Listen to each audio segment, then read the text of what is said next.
तो आपको नज़र ये आता है कि उस कमेटी ने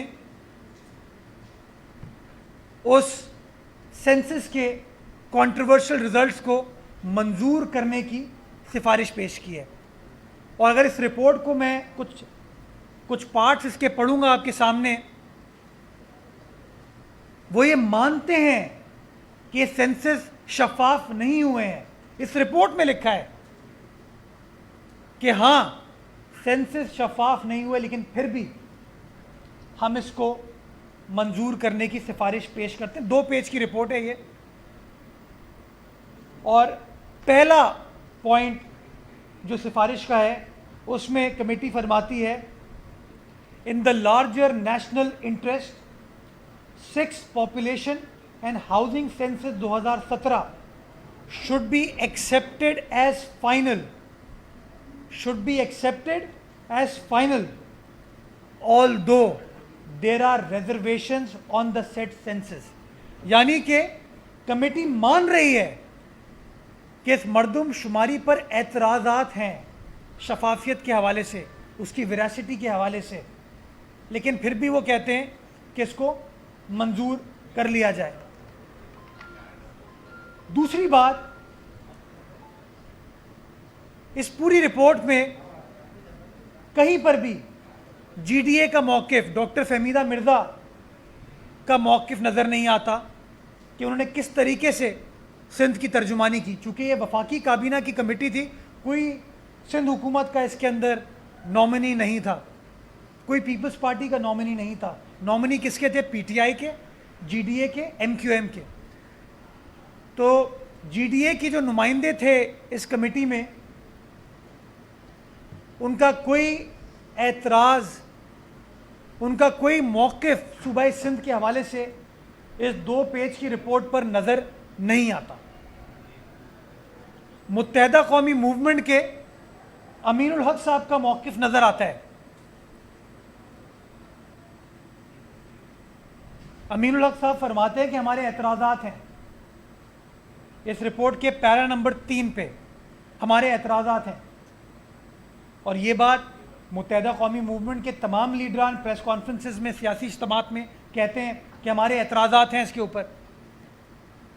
तो अमीनुल हक साहब ने अपने एतराज़ात कन्वे किए, बट बताया ये जाता था कि एमक्यूएम किसी इस फैसले की तायीद नहीं करेगी। इस रिपोर्ट के अंदर अमीनुल हक साहब के बारे में लिखा है कि उन्होंने एक्सेप्ट किए हैं सेंसस को, एतराज़ अपना बयान किया, अपनी रिजर्वेशन बयान की, बट आखिर में उन्होंने कहा, Syed Aminul Haq, minister for information technology and telecommunication, expressed his willingness, अपनी आमादगी का इजहार किया, to consider any forward looking option which would facilitate early holding of local government elections and holding of next census before next general election। यानी कि मुत्तहदा कौमी movement ने भी इन सेंसस, इन मुतनाज़ा सेंसस के बारे में आमादगी का इजहार किया। तो गोया इन सेंसस के खिलाफ अगर एतराज़ अभी तक किसी ने जेन्युइनली कानूनी एतबार से, आइनी एतबार से रेज़ किया है तो सिंध हुकूमत ने, पाकिस्तान पीपल्स पार्टी ने रेज़ किया, और आज भी उस एतराज़ के ऊपर कायम है।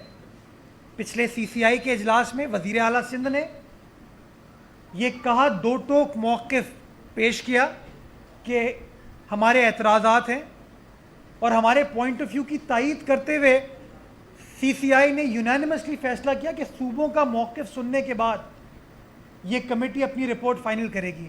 इस 2 पेज की रिपोर्ट में कहीं पर भी सूबों का मौक़िफ़ नहीं है। हाँ, जीडीए का मौक़िफ़ है जिसने सिंध का मुकदमा नहीं लड़ा, मुत्तहदा कौमी मूवमेंट का मौक़िफ़ है जिसने सियासी एतबार से तो बड़ी बड़ी बातें करते हैं, लेकिन इसमें उन्होंने सरेंडर किया फेडरल गवर्नमेंट के सामने। अली जैदी साहब, जिनका खुद ताल्लुक़ कराची शहर से है, उन्होंने खुद रेकमेंड किया कि इसको मंजूर कर लिया जाए। आज के सीसीआई के इजलास में, जो कि मुलतवी हो गया, सिंध हुकूमत फिर अपना दो टोक मौक़िफ़ पेश करना था वज़ीर आला सिंध को कि आपकी ये काबीना की रिपोर्ट सीसीआई के पुराने फ़ैसलों, माजी के फ़ैसलों के ख़िलाफ़ है। ना ये 5% ऑडिट करवा रही है जो कि सीसीआई ने फ़ैसला किया, ना सूबों से उनका मौक़िफ़ ले रही है, यकतरफा तौर पर वफाकी हुकूमत मुतनाज़ा सेंसस को अप्रूव करने की कोशिश करेगी। ये पूरा आज पॉइंट ऑफ व्यू वज़ीर आला सिंध को कन्वे करना था, लेकिन चूंकि सीसीआई का इजलास वज़ीर आज़म ने मुलतवी कर दिया, तो जो भी अब नेक्स्ट मीटिंग होगी, पीपल्स पार्टी का जियाला वज़ीर आला सूबाई सिंध का मुकदमा सीसीआई के सामने रखेगा। वो मुकदमा जिसके बारे में जीडीए एमक्यूएम ने बातें बहुत की हैं, पीटीआई ने बातें बहुत की हैं, लेकिन मुकदमा लड़ा नहीं। दूसरी बात, पिछले कुछ रोज से सवाल जवाब की बड़ी बात हो रही है। वफाकी वजीर अली ज़ैदी साहब कहते हैं कि आप जवाब दें हैं।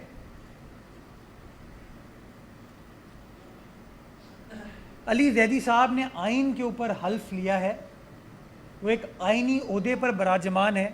मैं गुजारिश ये करना चाहूँगा अली ज़ैदी साहब को और उनके रुफ़का को कि आइन पाकिस्तान का मुताला कर लें। आइन पाकिस्तान के तहत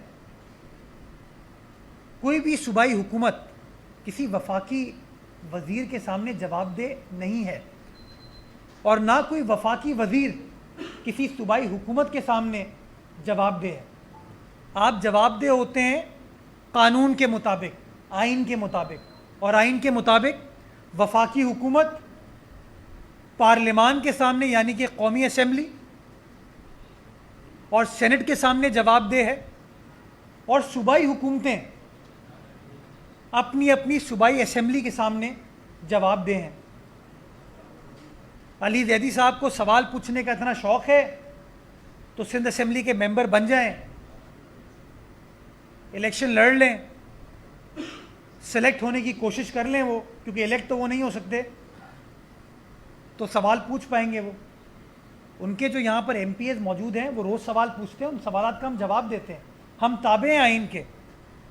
लेकिन ये जो एरेगेंस है, ये जो रऊनियत के साथ बात की जाती है, ये गैर मुनासिब है। ये आइन पाकिस्तान को पढ़ लीजिए, अगर ये इस तरह की रवायत इस्टेब्लिश करेंगे तो रोज़ सूबाई हुकूमत अली ज़ैदी साहब से सवाल पूछना शुरू कर देगी। और मैं उनके इदारों के ऊपर बहुत सारे सवालिया निशान हैं जो उनकी डिपार्टमेंट के मातहत चलते हैं, मैं सवालात पूछ सकता हूँ, लेकिन जो तरीक़ेकार है उस तरीक़ेकार को फॉलो करने की ज़रूरत है। और तरीक़ेकार है पार्लियामान, तरीक़ेकार है स्टैंडिंग कमिटीज़। तो ये जो आइन को पढ़े बग़ैर, कानून को, क़वानीन को पढ़े बग़ैर ब्रेकिंग न्यूज़ बनाने की खातिर, ख़बरों में आने की खातिर जो इस तरह की ये लोग हरकतें करते हैं, ये गैर मुनासिब है। लेकिन मैं गुजारिश ये करना चाहूँगा कि अली ज़ैदी साहब को सवाल पूछने का इतना शौक़ है तो वज़ीर आज़म से सवाल पूछिए कि वज़ीर आज़म साहब, चीनी के निर्खों में अभी तक सेंचुरी क्यों हुई है? आपके नोटिस लेने के बाद, शुगर इंक्वायरी कमीशन रिपोर्ट आने के बाद चीनी की कीमतें 55 रुपये किलो क्यों नहीं हुई? क्यों 100 से ऊपर तजावुज़ कर गई हैं? अगर आपको सवाल पूछने की ज़रूरत है तो आटे का बहरान, जो आटे की कीमतों में इजाफा हुआ, उसके बारे में सवाल पूछें। अगर आपको सवाल पूछना है तो जब पूरे पाकिस्तान में पेट्रोलियम प्रोडक्ट्स अवेलेबल नहीं थी आपकी नाअहली की वजह से, आपकी वफाकी हुकूमत की नाअहली की वजह से, आप उसके ऊपर सवाल पूछिए, क्योंकि आपका डोमेन है ये वफाकी हुकूमत का। अगर आपको सवाल पूछना है तो जो सर्कुलर डेट पिछले 2.5 साल में आपकी हुकूमत की नाअहली की वजह से 1100 अरब से बढ़ के 2400 अरब पर आ गया है। 2.5 साल में 1300 अरब रुपए, 1.3 खरब रुपए का इजाफा जो सर्कुलर डेट में हुआ है, आप उसके ऊपर सवाल पूछिए।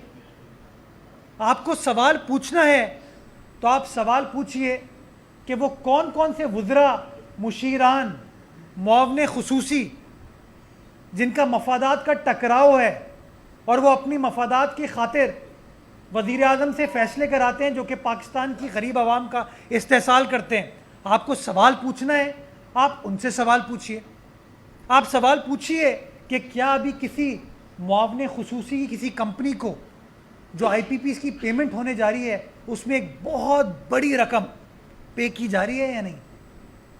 आपको सवाल पूछना है तो सवाल पूछिए कि गरीब आदमी के घर को मिसमार कर दिया जाता है, आम आदमी के घर को मिसमार कर दिया जाता है, लेकिन वज़ीर आज़म पाकिस्तान के घर को रेगुलराइज कर दिया जाता है। एक अजीम व शान इमारत